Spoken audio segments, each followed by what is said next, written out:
a la ciencia, a la tecnología, y para eso el día de hoy le agradezco mucho por estar con nosotros a nuestro entrevistado. Es periodista, es biólogo, el maestro Carlos Guevara Casas. Muchísimas gracias, maestro, por estar con nosotros. Héctor, muchas gracias a ti por la invitación y felicidades por este nuevo espacio. Esperamos que sea de agrado para tu audiencia. Muchísimas gracias. Y pues déjeme comenzar preguntándole, ¿no? Hoy, ¿cuál es su perspectiva, empezando desde algo general de la ciencia en México? ¿Hacia dónde estamos yendo? Bueno, la ciencia mexicana es básicamente una ciencia enfocada a la investigación básica, básicamente apoyada por el gobierno, es decir, reciben fondos de tipo federal, de tipo estatal, pero vía los impuestos. Básicamente, al contrario de otras economías donde la base tecnológica y científica básicamente es de tipo privado, como por ejemplo Corea del Sur, que es básicamente lo opuesto, ¿no? Nosotros, la mayoría de la ciencia es ciencia básica, ciencia de investigación, no ciencia de desarrollo tecnológico. Eso por un lado. De este tipo de científicos que son apoyados por los impuestos de los mexicanos, vía fundamentalmente el CONACYT, hay aproximadamente 32,000 científicos que reciben apoyo directo, más becarios, más otros que no necesariamente lo reciben de manera directa. Entonces nuestro corpus o nuestra fuerza científica es de alrededor de 35,000 a 40,000 personas que se dedican profesionalmente a la investigación científica. Y, digamos, nuestro impacto a nivel mundial está por abajo de Brasil, en América Latina, y básicamente ese sería el panorama. Somos buenos en algunas áreas, en otras áreas destacamos, pero digamos, estamos en la media, ¿no?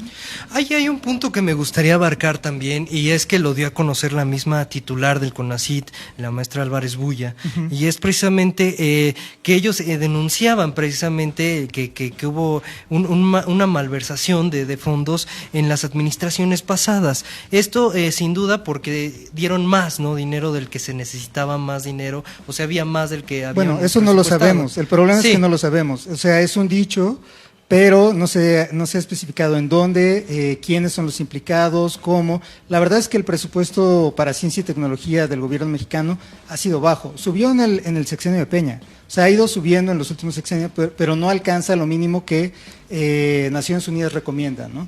Sí hay que decir que el desarrollo está anclado a la ciencia y la tecnología, ¿no?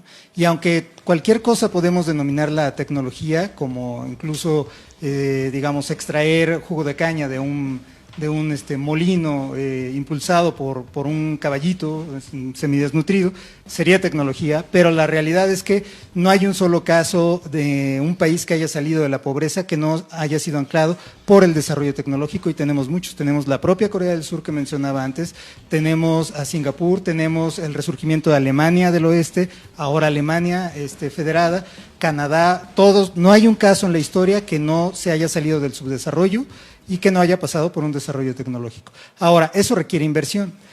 Decir qué tanto se desvió hasta que no tengamos las pruebas, creo que será difícil decirlo, ¿no?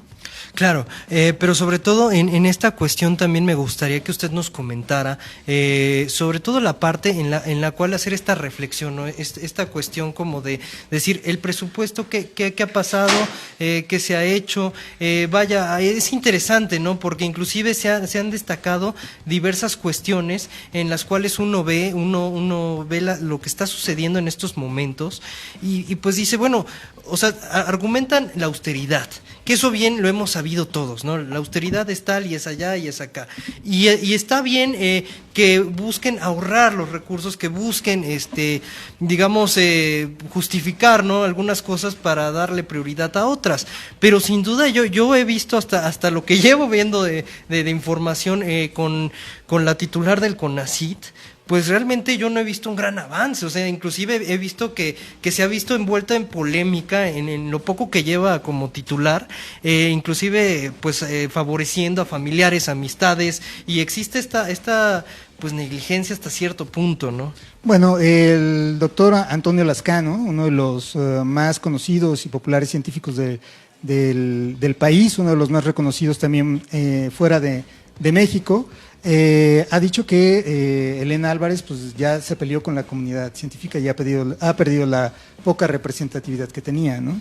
Eso creo que es verdad, ¿no? Y un caso que estamos viendo ahorita es esta disputa con el Foro Científico y Tecnológico, que es una entidad autónoma diseñada hace algunos sexenios para ser digamos, el asesor científico o el consultor permanente en ciencia y tecnología para el Poder Ejecutivo.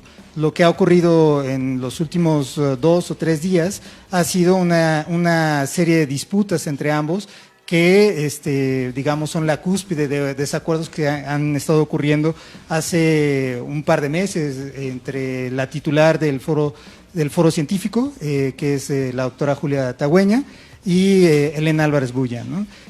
Básicamente lo que hizo estallar lo último es que el foro científico mandó un correo a estos 30 y tantos mil científicos para hacer una encuesta, y el CONACYT los está acusando digamos, de mal uso de la información personal, ¿no? Entonces, es delicado porque es un contrapeso, digamos. El foro científico es como la CRE para el caso de la energía, o es un área consultiva autónoma formada por universidades, formada por científicos del SNI elegidos democráticamente, también por representantes del sector industrial. Entonces, me parece que es grave otra vez una entidad del gobierno federal, una entidad del Poder Ejecutivo atacando a un poder autónomo, ¿no?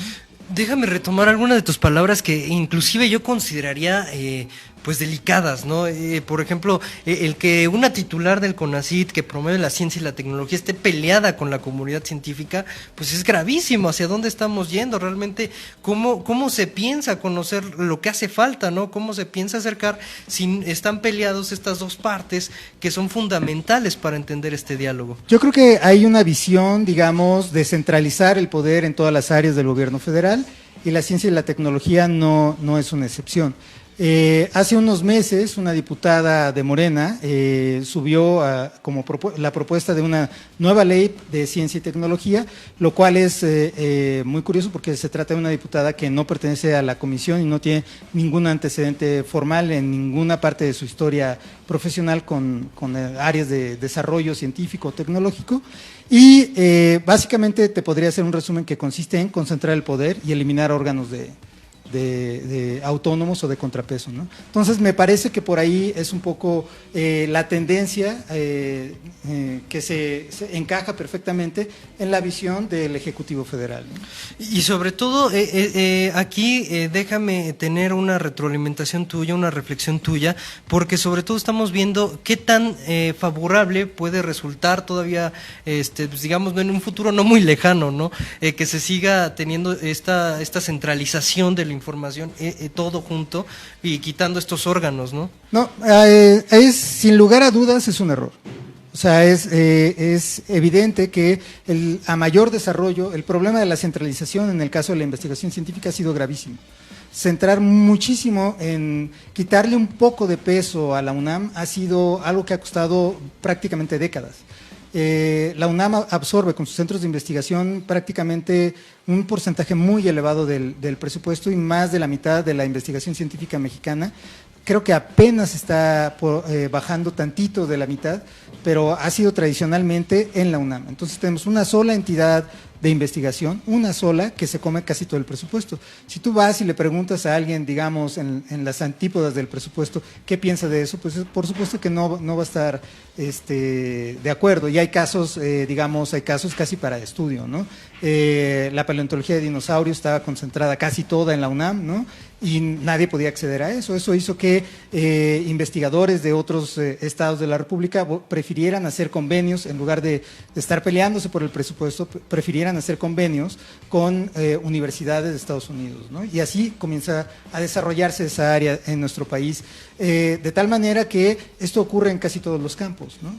Es importante la descentralización, es importante la redistribución de ciertos presupuestos, y además yo sí sería de la idea de no depender tanto del gobierno, porque lo que ocurre es como lo que está pasando en este momento. Dependes de una sola entidad financiera que te financie, en este caso el gobierno. Hay un gobierno que no está de acuerdo con esa financiación, y entonces ¿qué ocurre? Que te quedas sin viáticos, sin reactivos, sin equipos, sin becas. Sé de casos de investigadores que al ser contrarios digamos, a las ideas de la directora de CONACYT, han preferido optar por hacer estancias en el extranjero antes que pelearse con CONACYT por los presupuestos. Sin duda, otro de los temas o de los puntos que me gustaría tocar es precisamente las patentes, ¿no? Que son algo que inclusive le ha preocupado mucho a la comunidad científica en México.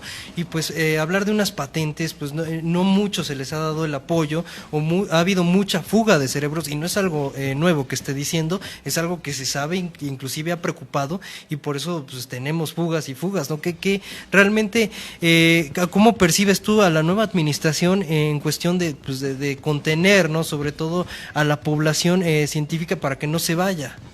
Bueno, seguramente se va a contener porque se ha hablado de la disminución de becas al extranjero, ¿no? Entonces, si no tienes becas es muy difícil salir del país. Pero más bien es qué hace la gente que regresa, ¿no? El problema son las plazas. Y bueno, durante años ha habido sí un apoyo amplio a becas al extranjero, incluso aquí las becas nacionales, las becas de intercambio a universidades estatales para apoyarlas. Se ha promovido también que dentro de tu beca de posgrado nacional hagas al menos 1 o 2 estancias en el extranjero y para contratarte también. Pero el problema es qué haces cuando regresas. O sea, tienes una beca de 22,000 pesos de postdoctorado, se te acaba, y tu plaza es de 13, 15, si es que hay, ¿no? Porque lo más probable es que no haya. Entonces yo sé de casos, es común también el caso de que algunos investigadores o estudiantes de postdoctorados busquen quedarse fuera de México. Y es así cuando tú encuentras gente que no corresponde, digamos, a la centralización, es decir, gente de la Ciudad de México o de ciertos núcleos sociales, trabajando en instituciones como la Universidad de California, la Universidad de Boston, en fin, por todo el mundo encuentras mexicanos que no corresponden a este, que ahí es donde encajan los que no están centralizados.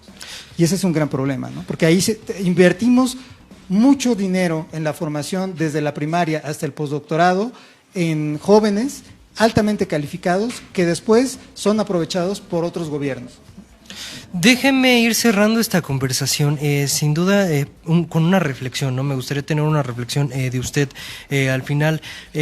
¿Cómo, hacia dónde tendría que ir desde su perspectiva el CONACYT para ayudar a la comunidad científica pues ante este panorama que hemos venido tocando en la entrevista?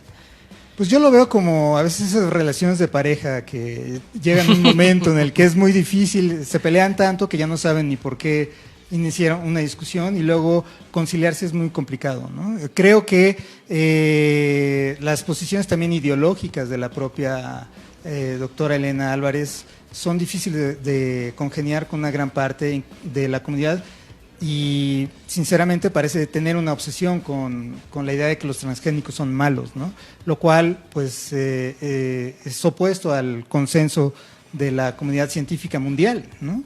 Entonces, bueno, pues ella tiene esas ideas, se ve difícil que apoye o no apoye ciertos proyectos, es obvio que hay contrapesos, ¿no? Pero minar estos contrapesos no parece hacernos ver un futuro promisorio en ese sentido. Creo que sin duda es necesario que se sienten a dialogar. Lo que ocurrió a principios de año, que se le quitó el presupuesto a la Academia Mexicana de Ciencias, que es la agrupación de todos los científicos más destacados mexicanos, también me parece que fue un golpe que minó la confianza con toda la comunidad, ahí sí a nivel nacional, y creo que es urgente que se sienten a dialogar. Y hay cosas que deben de ser superadas más allá de la ideología, ¿no? O sea, puede estar de acuerdo o no con algo, pero no por eso se pueden truncar desarrollos tecnológicos importantes. Y creo que los científicos, con este jalón presupuestal de orejas que están teniendo, es necesario que de nuevo vuelvan a ver hacia la iniciativa privada. Y la iniciativa privada finalmente ojalá se dé cuenta de la importancia de la ciencia mexicana y deje de ser importadora de tecnología, que es algo que no nos ha llevado a nada, con gloriosísimas excepciones de algunas empresas que están ahí y cuyos resultados de la ciencia mexicana han derivado en beneficios económicos y sociales. Eso es indudable, ¿no? Pues sin duda nos dejas con una gran reflexión, unas grandes palabras. Te agradecemos porque te invitamos a futuro, a próximos episodios para seguir hablando sobre la ciencia, sobre el panorama científico aquí en la vida nacional. Y pues te agradecemos, maestro Carlos Guevara Casas, periodista y biólogo. Gracias, muchas gracias, Héctor, y que sea un gran proyecto que fructifique mucho y que permanezcas en el aire largo tiempo como lo has hecho hasta ahora en otros proyectos. Gracias. Muchísimas gracias. Y bueno, continuando con otras cosas, me gustaría dar la bienvenida también a una integrante de este programa, a Hilda, nuestra compañera Hilda, quien va a dar las finanzas. Te agradecemos muchísimo por estar en este proyecto.